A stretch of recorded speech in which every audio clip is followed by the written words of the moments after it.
Right. இப்போ அடுத்ததாக நம்ம வந்து தமிழ்நாட்டை கடந்தும் மேற்கு வங்கத்திலையும் அதே போல் கேரளாவிலையும் தேர்தல் முடிவுகள் வந்திருக்குது. ஆர்கே எப்படி பார்க்குறாரு? அங்கேருந்து ஆரம்பிச்சிடும். ஆர்கே, கேரளாவில் மேற்கு வங்கத்தில் முதல் முறையாக பாஜக ஆட்சி அமைத்திருக்கிறது. ஆமாம், அதாவது டாப் ஆஃப் த மோடி வேவில் ஜெயிக்காத இடங்களில் வந்து இன்றைக்கி வந்து அடித்து தூக்கிட்டு வர்றாங்க.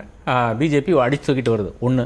ரெண்டாவது, ஏறத்தாழ ஒரு 147 கான்ஸ்டிடுவன்சியில் வந்து 25,000க்கு மேற்பட்ட நபர்களை வந்து எஸ்ஐஆர் மூலம் வந்து மாய்க்கிறார்கள், வாக்காளர்கிட்டையிலேருந்து எடுக்கிறார்கள். அதில் 82 இடத்துல வந்து பாஜக வந்து லீடிங்கில் வருது. இதெல்லாம் வந்து எதேச்சையான செயல்கள் கிடையாது. ஞானேஷ்குமார் தான் எந்த அளவுக்கு நரேந்திர மோடி பரப்புரை செய்தாரோ அதை விட அதிகமாக ஞானேஷ்குமாருக்கு அந்த வெற்றி வந்து டெஃபினட்டாக கொடுத்து விடலாம் என்று நான் கருதுகிறேன். ஒன்றும் திரிணாமுல் காங்கிரஸ் ஒன்றும் பெரிதாக அங்கே ஆட்சியெல்லாம் செஞ்சு ஒன்றும் கிழிச்சடலை. டெஃபினட்டாக 3 டேர்ம் அவர்கள் இருந்து கூட இன்னும் கொடும் வறுமை வந்து நாம் நார்த் பெங்காலில் பார்க்கக்கூடிய அளவுக்கு, சிக்கன் நெக்கில் பார்க்கக்கூடிய அளவுக்கு தான் பெங்கால் இருக்கிறது. மிக மிக மோசமான நிலையில் தான் அந்த நாடு இருக்கிறது என்பது அந்த அந்த என்டையர் மாநிலமே இருக்கிறதுலேருந்து யாருக்கும் மாற்றுக்கிறது இல்லை. அப்படி இருந்து கூட கல்கட்டாவில் இருக்கிற கம்ப்ளீட் பத்ரலோக் வந்து இன்னைக்கு வந்து மாற்றி வாக்களித்தார்கள் என்று எல்லாம் என்னால் நம்பருக்கு டெஃபினட்டாக என்னால் முடிய மாட்டேங்குது. எப்படி தமிழ்நாட்டில் ஒழுங்காக சீராக சிறப்பாக ஒரு தேர்தல் நடந்ததோ, எப்படி கேரளாவில் சீராக சிறப்பாக நடந்ததோ, எப்படி பாண்டிச்சேரியில் நடந்ததோ, அந்த மாதிரி ஒரு தேர்தலே கிடையாது. அசாமும் அதே மாதிரி தான். ஜெரிமேண்டரிங் மூலமாக பிஜேபி எங்கெல்லாம் ஜெயிக்குமோ அந்த கான்ஸ்டிடுவன்சிஸ் எல்லாம் சேர்த்து இணைத்து கொண்டு ஒரு இது கொண்டு வந்திருக்கிறாங்க. ஏறத்தாழ திருவல்லிக்கேணி சேப்பாக்கு எப்படி இருக்கிறதோ ஏறப்பட அதே மாதிரி தொகுதிகள் தான் வந்து பாஜக அங்கெல்லாம் ஜெயிக்கிற இடங்கள் பார்த்து ஒரு லைனை போட்டு அங்கே வந்து ஜெயித்திருக்கிறார்கள்.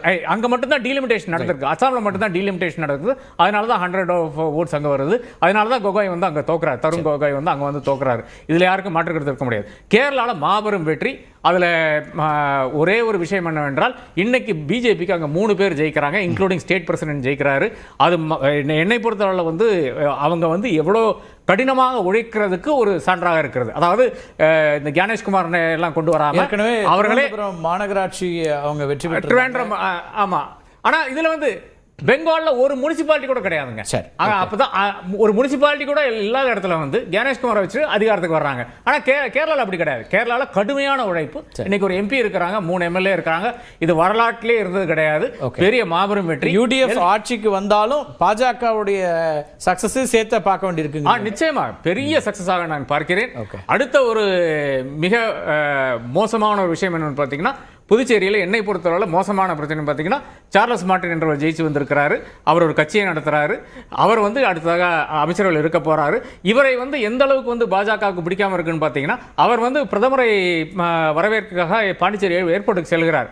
அவர் வரவேற்றிருக்கிறார், கை குலுக்கி இருக்கிறார். ஆனால் அந்த புகைப்படம் கூட பிரதமருடைய அலுவலகம் இன்னும் வெளிவிடவில்லை.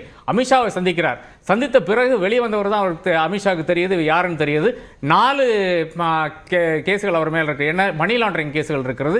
இதில் வந்து ஒரு கேஸில் வந்து சிபிஐ, என்ஐஏ, இடி எல்லாமே விசாரிச்சு கொண்டிருக்கிறது. அப்படி ஒரு நபரை கொண்டு உள்ள கொண்டு அதனுடைய அவசியமே கிடையாது. ரங்கசாமி இன்னைக்கு வந்து 11 இடம் ஜெயிச்சிருக்கிறாரு. பிஜேபி ஏறத்தாழ 6 இடமோ 7 இடமோ ஜெயிச்சிருக்காங்க. டெஃபினட்டாக அவங்க மெஜாரிட்டி வந்துருவார்கள். அந்த ஒரு சிச்சுவேஷன்ல கூட இந்த மாதிரி ஒரு டியூபியஸ் ஃபிகரை கொண்டு வந்து இதை நிறுத்தி இருக்கிறாங்க.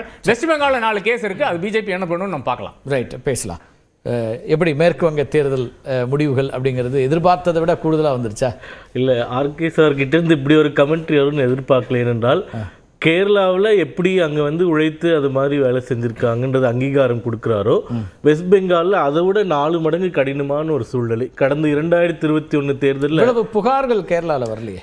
இல்லை, புகார்களே இல்லை. இப்போ அதாவது தமிழகத்தில் எஸ்ஐஆர் குறித்து திமுகவுக்கு எந்த கம்ப்ளைண்ட்டுமே இல்லை. இப்போ வெஸ்ட் பெங்காலில் சார் சொல்றது முற்றிலும் தவறான தகவல். ஏனென்றால் அங்கே நீக்கப்பட்ட பெயர்களில் 68% இந்துக்களுடைய பெயர்கள் தான். அப்போ இவர் சொல்ற மாதிரினா 100% இஸ்லாமியர்களுடைய பெயர்கள் நீக்கப்பட்டிருந்தால் அது உண்மைன்னு சொல்லலாம். அதே மாதிரி வெஸ்ட் பெங்காலையும் இந்த மாதிரி எஸ்ஐஆர்ல வேண்டுமென்றே பிரச்சனையை கொண்டு வந்ததற்கான காரணம் அவர்களுக்கு தோற்க போகிறோம் என்று ஏற்கனவே தெரிந்து விட்டது. அந்த டைமண்ட் ஹார்பர் அப்படின்ற ஒரு தொகுதியில பிஜேபியினுடைய அந்த கேண்டிடேட் இவிஎம் பட்டன் இருக்குல்ல, கிட்டத்தட்ட 200-300 பூத்துக்கு மேலே கடந்த பாராளுமன்ற தேர்தலில் பிஜேபி பூத்து முழுக்க மறைக்கப்பட்டு விட்டது. கடந்த 50 ஆண்டுகள் நடந்த தேர்தலில் வன்முறையில் மட்டும் கிட்டத்தட்ட 100கணக்கான மக்கள் இறந்திருக்கிறார்கள். இந்த தேர்தலில் தான் அந்த வன்முறை, இறப்பு, கற்பழிப்பு எதுவுமே இல்லாமல் முதல்ல சுதந்திரமாக நடந்திருக்கக்கூடிய தேர்தல். அது உண்மையிலே நீங்கள் ஞானேஷ்குமாரை பாராட்டணும். ரத்தம் பார்க்காத ஒரு தேர்தலை முதலாக வங்கம் பார்த்துக்கு. இதுக்கு வந்து சர்டிஃபிகேட்டு நான் கொடுக்கல. இவருக்கு ரொம்ப பிடிச்ச காங்கிரஸ் கட்சியினுடைய அதிர் ரஞ்சன் சௌத்ரி, வெஸ்ட் பெங்காலினுடைய காங்கிரஸினுடைய முகமாக என்றும் இருக்கக்கூடியவர். அதிர் ரஞ்சன் சௌத்ரியை பிடிக்குமா காங்கிரஸ் பிடிக்குமா? என்ன சொல்லல, காங்கிரஸ் சொல்றேன். அதிர் ரஞ்சன் சௌத்ரி நீங்க இந்த சர்டிபிகேட் பெங்கால் பிஜேபி லீடர் சொன்னா நீங்க நம்ப வேணாம். ஆனா ராகுல் காந்தியினுடைய காங்கிரஸினுடைய தலைவர் என்ன சொல்கிறார் என்றால், முதலாக மத்திய படைகள் சிறப்பான ஒரு பணியை செய்து சிறப்பாக தேர்தலை நடத்தி கொடுத்திருக்கிறீர்கள். மிகப்பெரிய ஒரு வன்முறை களமாக இருக்கக்கூடிய ஒரு மாநிலம். 2021 எனக்கு வந்து ரொம்ப வருத்தம் இருந்திருக்கு. தமிழக ஊடகங்கள் கூட அதை பற்றி ஒன்றுமே பேசாத ஒரு விஷயம். தேர்தலுக்கு பின்பு பிஜேபி தோற்றதுக்கு அப்புறமா கட்சியில் இருக்கக்கூடிய எவ்வளோ பெண்கள் கற்பழிக்கப்பட்டார்கள், கொல்லப்பட்டார்கள், வரலாறு காணாத வன்முறை. ஒரு பையனை போய் கொன்னது மட்டும் இல்லாமல் அவன் வளர்க்கக்கூடிய 4 நாய்களையும் கொன்று வீடியோவை போட்ட ஒரு அராஜக ஆட்சியை நடத்தியவர்கள் திரிணாமுல் காங்கிரஸ் கட்சியினர். அவர்கள் வீழ்த்தப்பட்டிருக்கிறார்கள் என்றால் சாதாரணம் இல்லை, உயிர் பலி மிக மிக அதிகமாக கொடுத்திருக்கிறோம். கடந்த 4 தேர்தல் சைக்கிளில், அதாவது ஒரே 2011 4% வாக்கு, 16 10, அடுத்தது 33, இன்னைக்கு 45 இருக்கும்போது மிக கடினமான ஒரு பாதை தான். அதில் ஜெயிச்சிருக்கோம் அப்படின்னு சொன்னால் மம்தா அவர்களுடைய ஆட்சி மீது மக்களுக்கு மிகப்பெரிய வெறுப்பு இருந்தது. ஆனால் அவர்கள் செய்த தில்லுமுள்ளுகளால் இவ்வளவு நாட்கள் ஜெயித்து கொண்டிருந்தார்கள்.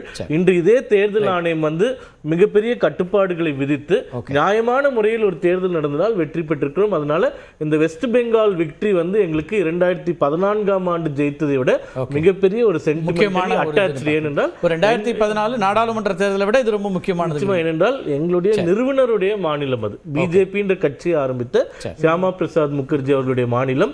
ஷியாமா பிரசாத் முகர்ஜின்ற ஒரு மனுஷன் இல்லைன்னா அந்த வெஸ்ட் பெங்காலே நம்ம கூட இருந்திருக்காது. அந்த அளவுக்கு அந்த டைம்ல கான்ட்ரிபியூட் பண்ணவர். அதனால இந்த வெற்றி எங்களுக்கு இன்னைக்கு மற்ற இடங்களை விட காட்டிலும் இல்லை இதற்கு முந்தைய தேர்தல்களை காட்டிலும் மிகப்பெரிய பிரம்மாண்டமான வெற்றியாக பார்க்கிறோம். வெஸ்ட் பெங்காலை பொறுத்தளவில் 2 விஷயம் ரொம்ப முக்கியம். ஒன்று, ஹிந்து போலரைசேஷனை ரொம்ப பிரமாதமாக பண்ணாங்க. இன்றைக்கி 200க்கு மேலே பிஜேபி போயிருக்குன்னா மினிமம் 70% ஹிந்துஸ் அது போலரைஸ் ஆகியிருக்கணும். ஆக்சுவலாக இந்த போலரைசேஷனுக்கு பின்னால் பிஜேபியுடைய முயற்சி, அமித்ஷா மோடியோட முயற்சி, இதை தாண்டி இன்னொன்று நடந்தது. அது என்னன்னா, பக்கத்தில் இருக்க பங்களாதேஷில் ஷேக் ஹசீனா அரசு கவிழ்க்கப்பட்டு அவங்க இங்கே ஓடி வந்ததுக்கப்புறம் பக்கத்தில் இருக்க பங்களாதேஷில் ஹிந்துக்கள் தொடர்ந்து வன்முறைக்கு இலக்கானார்கள். நிறைய பேர் கொல்லப்பட்டார்கள். அதனால இங்கே 2மே காமன் கல்ச்சர் தான், பெங்காலி கல்ச்சர் தான், பெங்காலி லாங்குவேஜ். அதனால ரொம்ப ஈஸியாக ஹிந்துக்கள் போலரைஸ் ஆகிறதுக்கு அது ஒரு பெரிய வாய்ப்பாக இருந்தது. அதை பிஜேபி ரொம்ப தெளிவாக பயன்படுத்தி கொண்டது. 2வது ரொம்ப முக்கியமான விஷயம், பெங்கால் முழுக்க உருளைக்கிழங்கு சாகுபடி, அந்த உருளைக்கிழங்கு விவசாயிகள் அவங்கள்ட்ட ஒரு பெரிய அதிருப்தி காணப்பட்டது. அந்த அதிருப்திக்கு ஏற்ற பல்வேறு ப்ராமிசஸை பிஜேபி வழங்கியது. அந்த விஷயத்தில் பொட்டேட்டோ ஃபார்மர்ஸை திருப்திப்படுத்துகிற விஷயத்தில் மம்தா பானர்ஜி தோல்வி அடைந்தார். அது ஒரு தேர்தல் இதுவாக இருந்ததுன்றீங்க? இல்லை, அந்த இடத்துல வெஸ்ட் பெங்காலில் அது ரொம்ப முக்கியமான விஷயமா இருந்தது. பொட்டேட்டோ ஃபார்மர்ஸ் யாரும் சொல்றது இல்லை, அது ரொம்ப முக்கியமான விஷயமா இருந்தது. அதுவும் ரூரல் சைடு பிஜேபி பெனிட்ரேட் பண்றதுக்கு அது ரொம்ப முக்கியமான காரணமா இருந்தது. இந்த 2ம் சேர்ந்து இதில் வெஸ்ட் பெங்காலில் ஒரு 2/3 மெஜாரிட்டியை நோக்கி கொண்டு போச்சு.